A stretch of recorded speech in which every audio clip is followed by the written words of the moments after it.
हो गया ना। तो हमारा चैप्टर क्या है? सेंटेंस। हम जिस टॉपिक के बारे में पढ़ने वाले हैं वो क्या है? सेंटेंस।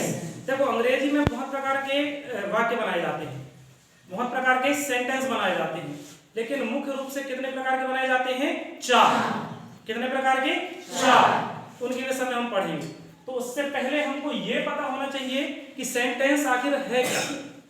सेंटेंस किसे कहते हैं, वाक्य किसे कहते हैं। जब हम अपनी बात किसी को कहते हैं तो उसके लिए हम शब्दों के समूह का प्रयोग करते हैं, ठीक है ना। उन शब्दों के समूह को हम, उन शब्दों के व्यवस्थित क्रम को हम क्या बोलते हैं? वाक्य।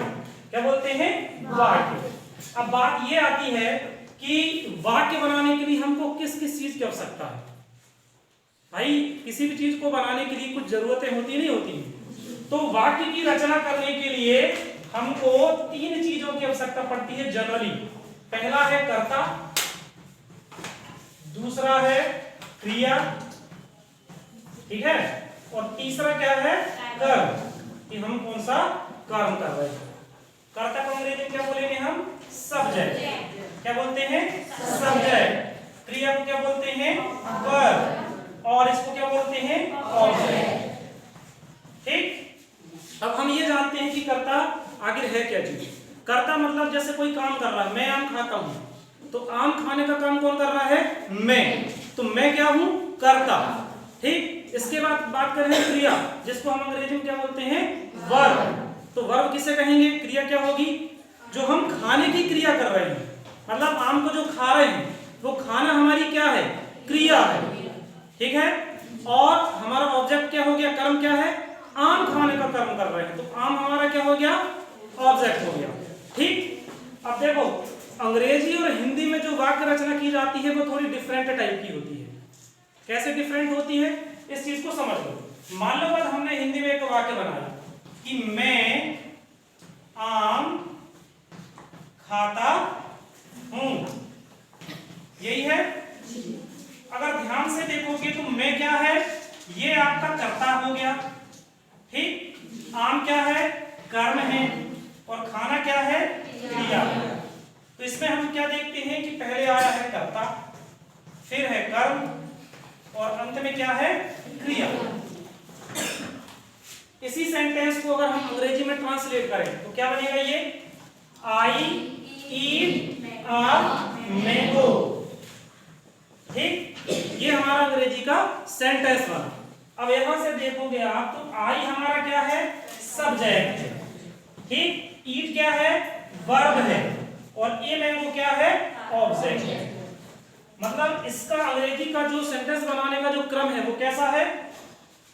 पहले आएगा सब्जेक्ट, फिर आएगा वर्ब, और फिर ऑब्जेक्ट। इस रूल्स के आधार पर आपका अंग्रेजी में सेंटेंस बनता है।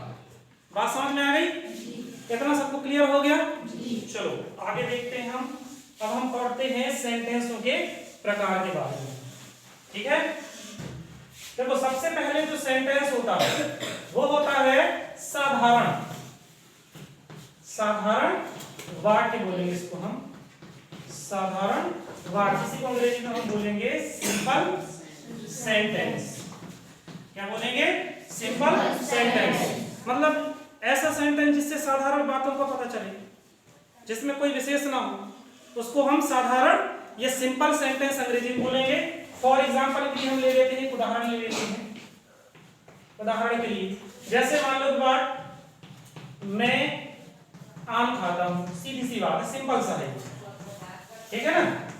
इससे ना तो कोई नकारात्मक भाव के बारे में पता चल रहा है कि इसमें ना है, नुकुर, ऐसा कुछ भी नहीं है, या कोई सवाल भी नहीं किया जा रहा है, एकदम साधारण सा सेंटेंस है, ठीक है ना।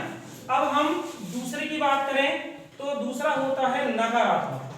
क्या होता है? नकारात्मक वाक्य। इसको अंग्रेजी में हम क्या बोलेंगे? Negative sentence. क्या बोलेंगे? Negative sentence. अब नेगेटिव मतलब क्या होगा? कैसे जानेंगे कि ये नेगेटिव सेंटेंस है? इसी को हम लेते हैं आगे, मैं नहीं खाता।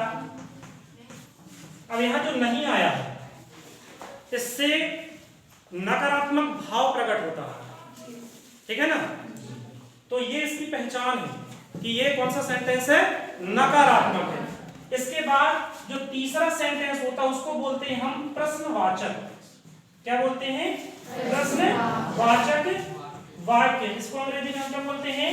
इंट्रोगेटिव। क्या बोलते हैं? Interrogative sentence. अब हम इसको कैसे पहचानेंगे कि इंट्रोगेटिव है?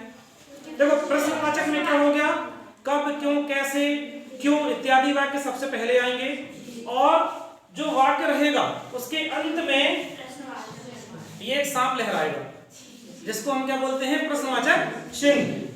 फॉर एग्जांपल के लिए, क्या मैं आम खाता हूं? इसमें देखो सवाल किया गया है, पहले आया है क्या, लास्ट में आया प्रश्नवाचक चिन्ह, क्वेश्चन मार्क। इससे समझ में आता है कि इसमें प्रश्न किया गया है। ठीक है, तो कुल मिला के कितने वाक्य हो गए? 3। अब हम पढ़ेंगे चौथे के बारे में। इसको मिटा दो ना। चलो,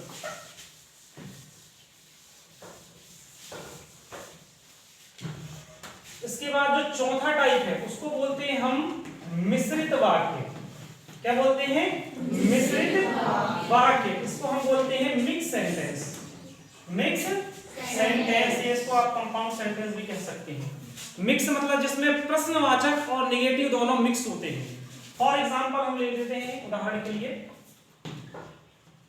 क्या मैं आम नहीं खाता? इसमें देखो दोनों चीजें हैं, क्या भी आया है, नहीं भी आया है। ठीक है ना, क्या भी है, नहीं भी है, मतलब इसमें दोनों चीजों को एक साथ जोड़ा गया है। ठीक, तो इस प्रकार से इस सेंटेंस से हमको क्या समझ में आ रहा है कि नेगेटिव और इंट्रोगेटिव दोनों क्या है? मिक्स है, इसलिए इसे क्या बोला जाता है? मिश्रित वाक्य। तो कुल मिला के अंग्रेजी में बहुत से सेंटेंस बनते हैं लेकिन मुख्य रूप से ये 4।